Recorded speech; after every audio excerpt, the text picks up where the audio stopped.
Hey everybody, welcome to the Love Lab. I think we're a little early, but I figure better early than late. Go ahead and get our weekend started. So, we always do this on Thursdays because, in my opinion, the weekend has always started on Thursdays. So, here's what we got. We got a lot of things to talk about, and so I'm going to cram it into our little 15 minutes, but hopefully you stick with me and tweet me throughout the broadcast because now I have it set up where I can look at my tweets and talk to you, and I can actually respond to some of the stuff that you're saying on the fly. So the poll question for today is sex better when the person you're with is bald down there, their pubes are completely bald, or if it's just nicely trimmed so that hair isn't everywhere? So we'll figure out what everyone seems to think. The tweet responses that I'm getting are kind of interesting. One gentleman says, Siamese cat smooth. So we got to talk about shaving, whether or not that's a good idea, yay or nay, in terms of health. So we can't talk about sex and relationship without talking about how healthy it is. So I also got some of your questions to answer. I got the tweet of the week. Oral mistakes. Someone asked me, when you're going down on a girl, what are some things that you should do, or is the best thing to do just focus on the clitoris? So I'm going to answer that, give you some nice, firm tips on that. And eating for your erections. New studies came out, and I'm going to tell you what you can snack on that's actually going to make you have even stronger, better, more potent erections. And it's not Doritos, so we don't have to worry about that. So let's just get into our first topic, which is always the tweet of the week. The tweet of the week this week is going to be a little different. I normally come up with tweets that are very uplifting. This one kind of bothered me a little bit, so I figured, hey, why not switch it up a bit? So this picture was tweeted. Okay, now if you look closely at your monitor, you'll notice that this is two gentlemen. They both have locks. They're kind of in some type of embrace. It looks like they're at a party, kind of kicking it. And the thing about it is, after the picture shows, then this tweet stream goes. So they called them homo thugs, but the part that bothered me was shoot them niggas. Okay, now we have to talk about this because it's very damaging. It's very disrespectful. People get killed every day with homophobia. So you all have cousins, uncles, aunts, nieces, brothers, and sisters that are gay. So it's time to get used to the fact that there are people out there who love each other and they're of the same sex. So let's get over it and keep it moving and not spread damaging, just hateful things like that, okay? So my first topic, to shave or not to shave? That's the magic question. Let's see, what are some of you guys saying on Twitter? Let's see. Bald is the way to go. Prickly pear, no way. Okay, well, let's talk about the health behind it. All right. So I got here, I always like my props. So if you look closely here, I have two pubic hairs. This is going to be one that we're not going to shave. Look closely. And this is going to be one that we shave. So now this represents my razor. It's really just a potato peeler, but it's the exact same thing because it's got a nice smooth edge on it and it takes a layer of skin off. Look at that. So basically, as we're doing it, all the hair and everything would come off. So that's representative of us shaving. Now, the part about this which is bad, especially for singles, is that as you're shaving, getting smooth and ready for your date tonight, what's actually happening is you are taking off your first layer of protection against diseases and STDs. Our skin is the best layer of protection that's there. So now you're not only taking that skin off, but you're actually cutting it and making it very easy for any viruses or diseases to get in. So instead of taking everything off smooth, how about you just get some nice scissors and trim it down into a nice triangle so that it's nice and smooth. Your partner isn't complaining that they got a hair in their tooth, and actually it looks very nice and attractive. Now guys, if you're out there shaving off all your hair around your penis and on your testicles, you're doing a bit much, and if you are into ladies, they are talking about you. Okay? All right. Now let's see our next topic. I had a gentleman email me a question about oral sex. He basically asks, should he just focus on the clitoris, or are there some other things that he should be doing? These are all anonymous questions. For some reason, people don't like for me to say who's asking these questions.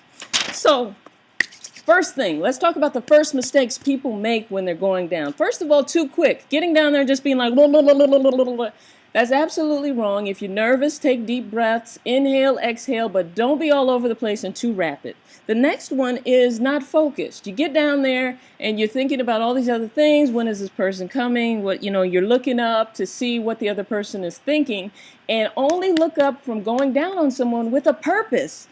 It's got to be a sexy look or a look to make a comment, but don't look up to see whether or not someone's enjoying it, because that's a complete turn off. If your partner catches you doing that, now all of a sudden they're not quite as turned on as they were before. Another thing is a bad rhythm. I get this question all the time. Well, she enjoys when I go down on her, but I cannot make her orgasm.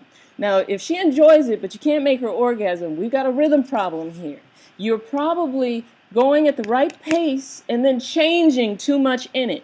When you find that moment when she starts to squeeze her legs or tells you right there means stay right there, keep with that rhythm. It does not mean right there, stop, change. Right there means stay the course, stay the rhythm, and before you know it, she can orgasm. And another thing is getting down there and not doing anything else. So if she's laying out there butt naked, she's laying here and you're down here. Now, first of all, there's nothing else touching her because your whole body is down there. So you want to use your hands to caress her breasts while you're doing it. A nice breast massage is helpful, or use your fingers to penetrate and rub different places. If you're just down there, just focused with your mouth, and you're not using your hands for any other purposes, you are missing out on all these other tools of activity that you could be using. So those are my tips. Those are the things I want you to avoid. And if you avoid those things, you shouldn't really go wrong.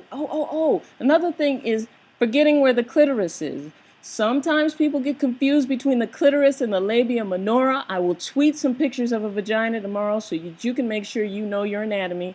But do not suck all day on the labia minora, the small lips. You want to focus on the clitoris, okay?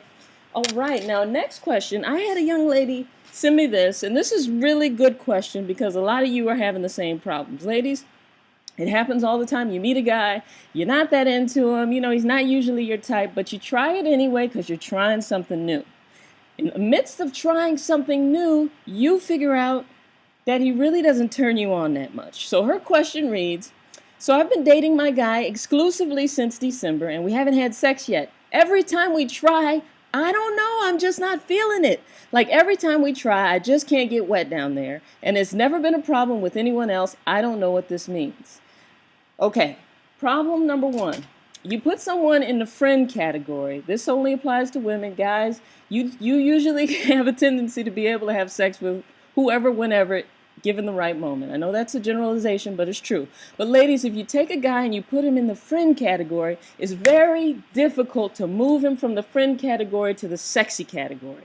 So I'm going to give you some tips of things that you can do to take that perfect gentleman, the guy who's so nice, he makes good money, he treats you nice, he's got a savings account, the guy you should like, but you really kind of don't. Some things that you can do to turn him into Mr. You know what, I'm really feeling this guy type of thing. The first thing is the scent.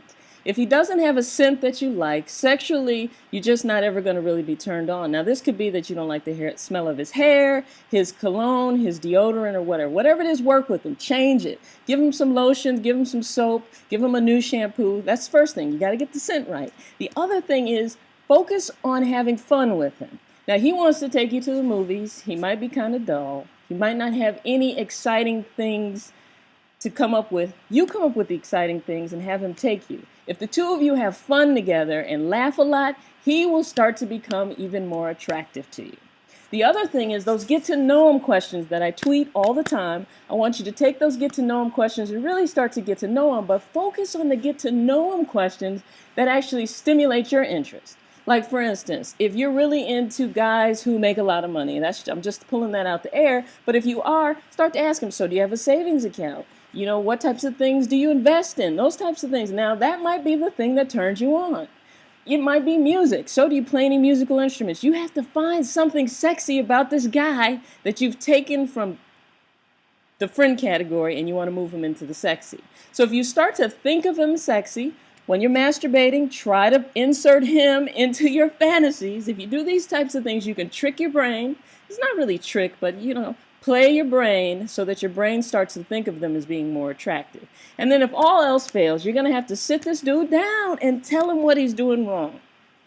Is he not kissing you enough on the neck? Is he not kissing you passionately enough? Does the way he kissed completely turn you off? Whatever it is, you got to focus on it, because face it, sometimes the person that's perfect for you may not be the smoothest dude in the room, but you can always work with that, okay? All right, let's see our next thing. I know. This is the big thing, okay? I get this question all the time. Guys are very concerned about their erections, and I can understand that. Ladies aren't as much concerned about their guys' erections as men are concerned about their own personal erections, because erections are a reflection of self. So a new study came out this week. Now, if you've been snacking on Doritos, popcorn, all those types of things, I want you to put them down because they're not helping. The best thing, and they actually studied a number of married couples the guy in the relationship was having trouble keeping an erection. His erections weren't strong and they weren't staying up. And they gave him a diet of 100 grams of pistachios a week for 3 weeks. By the end of the study, these guys were able to hold erections longer, their erections were stronger, and not only that, their cholesterol went down. So, at the end of the day, this is about 70 grams. A little more than that would be 100 grams. If you go to Aldi, you can get a big bag of pistachios for about $7. I know pistachios aren't as cheap as Doritos, but when it comes down to it, you're going to have a better relationship and your erections are going to be stronger. So try them, and they're a very good snack. But don't overdo it on them because they will make you fat. Even though they're the lowest calorie nut out there, they still actually are kind of loaded with calories and fat. So I don't want you to overdo it on the pistachios, but just know that due to their antioxidant properties, they're going to help you with those erections. Now, in honor of Black History Month, I saw this headline and I almost jumped for joy. I could not believe that something like this was really happening in the United States of America. Well, here we go. We have this beautiful playmate. She's a Playboy playmate. And apparently what happened is she just won $1.2 million. $1.2 million from the state, from New York City police officers. This is Stephanie Adams. She's a former Playmate model. Now, any of you who've ever spent any time in New York City, this has happened to you. You ask the cab driver to drop you off in one location, and he decides he's not going to your place. He's going to drop you off at the street. She gets into it with the cab driver. He calls the police, tells them that she has a gun. They pull her out of the taxi, this very little woman, slam her on the ground and rough her up. Now, I don't know about you, but I've had run-ins with the police that have been just as equally as foul. So to see a minority woman, of all things, win some money from a police department, whether it's Chicago, Nashville, New York City, I felt was a victory for the civil rights movement. So I've got questions lined up here from you guys about online dating, long distance dating. So you know what, I'm going to tweet on that tomorrow. And more oral sex questions and sex drive issues. Sex drive issues is always a big question. So we'll dive into those tomorrow. I'm going to also do more get to know them questions because that's always an important part of relationships. And just kind of glancing through the tweets, it looks like everybody wants something trimmed, but most of the people don't want it bald. So let's be very careful. If you're single and you don't know your partner's STD or HIV status, don't shave it at all. Just trim it. But if you're in if you're in a committed relationship and you're not worried about STDs and things like that, why not go for broke and style it differently each time? Sometimes you might even opt for a mohawk. So I'm Dr. Rachel here every Thursday, 10 p.m. Central Standard Time. I'm running out of time. I only do this for 15 minutes each week. So I got to run. So give me your questions. I hope you log in next week, and I'll see you later. If I could figure out how to stop this thing. Oh, I know. It's been a long day, you know.